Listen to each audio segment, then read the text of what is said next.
Attention, question à 20 points. J'ai inventé le cursus actuel de l'enseignement secondaire en 7 années de la 6e à la terminale.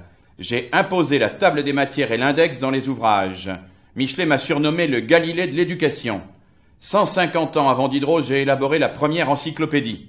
La médaille qui porte mon nom est la plus haute distinction de l'UNESCO. Je suis né en Moravie en 1592. Je suis... Comenius.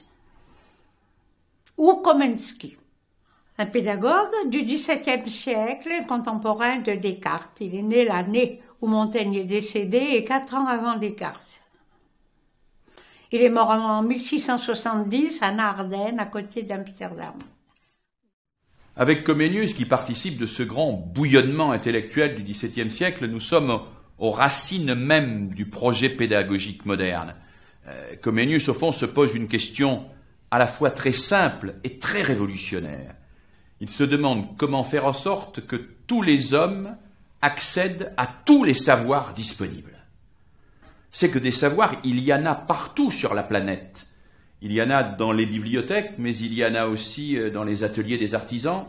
Il y en a dans les manuscrits enfouis dans tel ou tel monastère.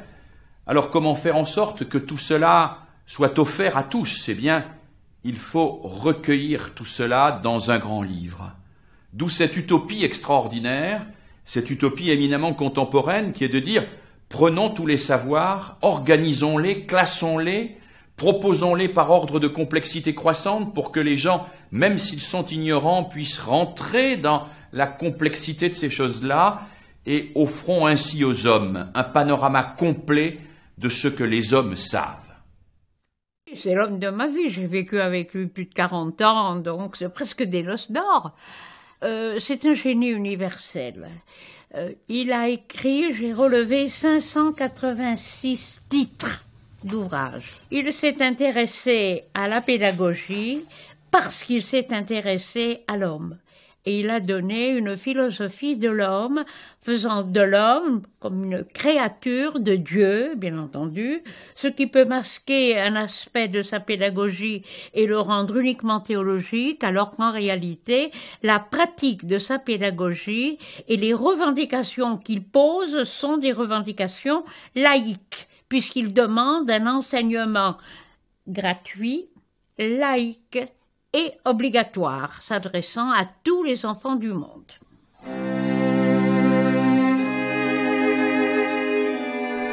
Jean Amos Komensky, dit Comenius de son nom latin, né en 1592 en Moravie.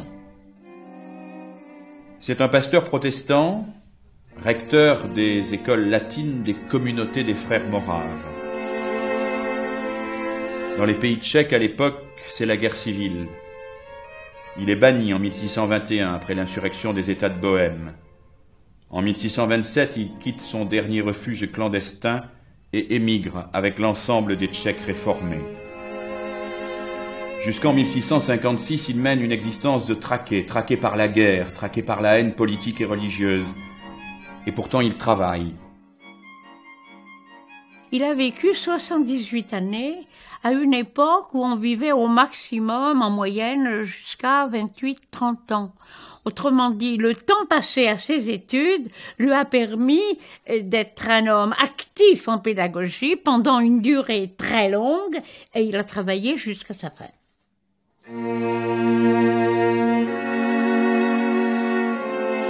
On ne peut pas comprendre la pédagogie de Comenius si on ne l'inscrit pas dans la tradition protestante. La tradition protestante, c'est-à-dire la tradition de celui qui proteste contre la toute-puissance du clerc, la toute-puissance du clerc catholique, qui est le seul à avoir accès directement au texte, directement à la Bible, directement à l'interprétation de la Bible qu'il impose aux fidèles. quand on veut former un scribe dans l'Antiquité, quand on veut former un prêtre à l'époque chrétienne, on a affaire à un savoir qui est étroitement délimité et dans lequel même il y a un interdit sur ce qui est en dehors du corpus qui est défini. Alors que dans la perspective humaniste, on prétend, parce qu'on pouvait encore avoir cette illusion, accéder à la totalité du savoir, d'où l'importance accordée à l'enseignement vivant.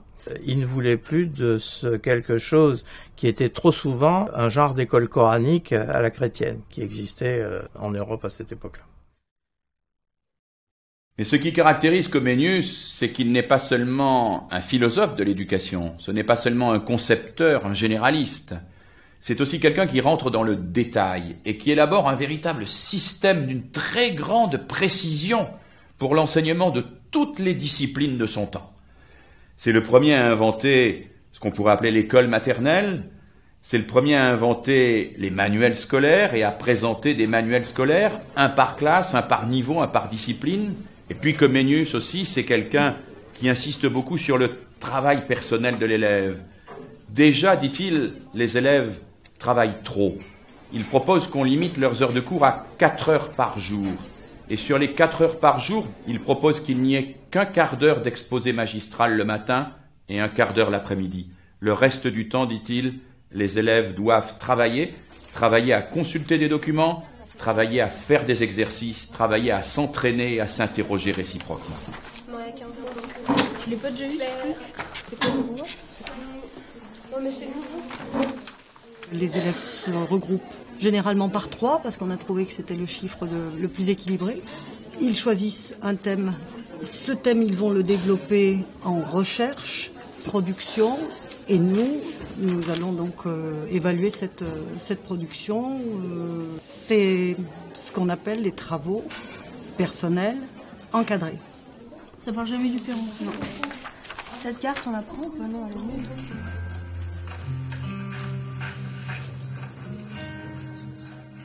La qualité du réseau routier profitait également à l'armée.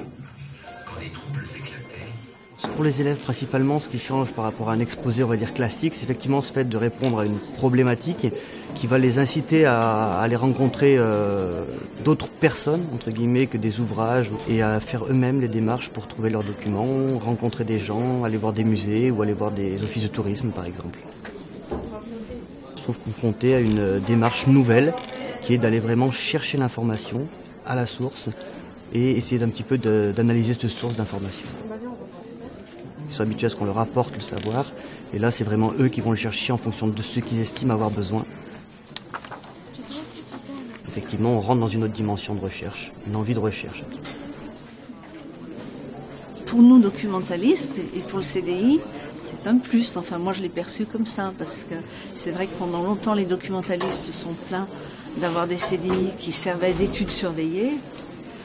Aujourd'hui, donc avec les TPE et avec le CJS, qui est l'éducation civique, juridique et sociale, le CDI devient vraiment l'outil pour lequel il a été créé, un outil pédagogique. Puisqu'il est l'auteur de dizaines et de dizaines de manuels scolaires, Comenius a confiance dans la capacité des outils à instruire, à éduquer les hommes. C'est la raison pour laquelle, et de manière un peu provocatrice, il explique que un maître peut finalement suffire pour 200 ou 300 élèves et qu'il vaut mieux un bon maître avec 200 ou 300 élèves et de bons outils, de bons documents, plutôt que 10 ou 20 maîtres qui enseignent à des petits groupes d'élèves de manière médiocre. L'élève avec l'ordinateur a un rapport un peu particulier qui lui permet de lui dire à l'ordinateur « je comprends pas, je vais refaire l'exercice, je vais lire mon cours » sans que le professeur ait cet œil critique sur moi. Et en classe, on ne peut pas faire ça. C'est pas possible. C'est essentiel, mais c'est pas possible.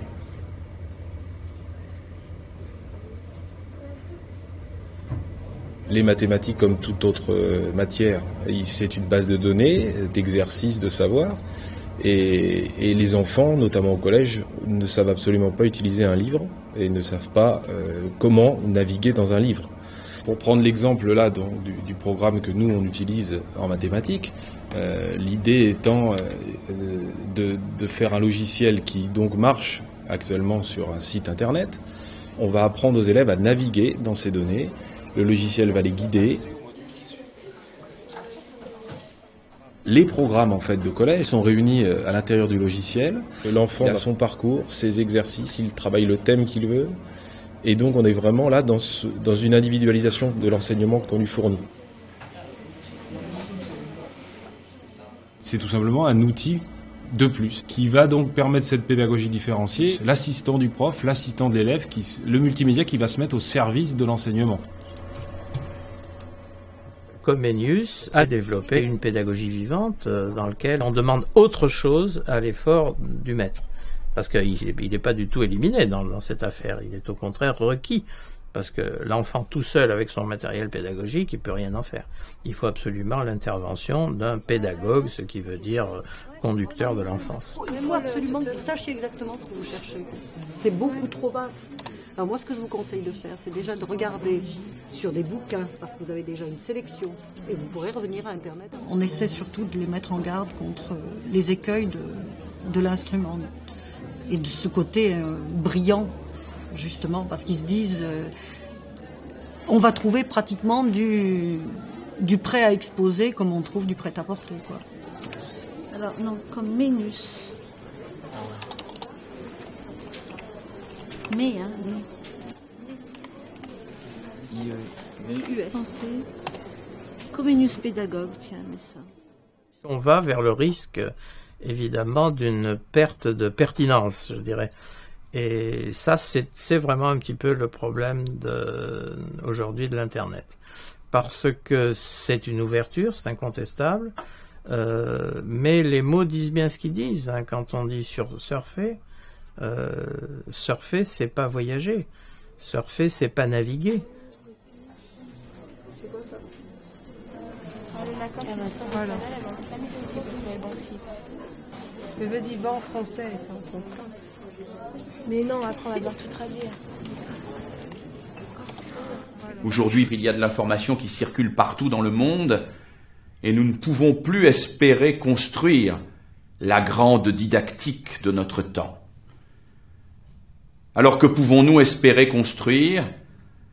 Peut-être une métadidactique, un mode d'emploi, une méthode, une manière de s'y retrouver dans ce labyrinthe extraordinaire. Peut-être pouvons-nous former des maîtres qui ne soient plus des clercs, qui soient de vrais bibliothécaires, capables de nous faire accéder aux bons textes, de nous les faire confronter avec d'autres pour construire progressivement notre vérité. Et peut-être qu'alors, comme le voulait Comenius, l'école deviendra un véritable atelier d'humanité.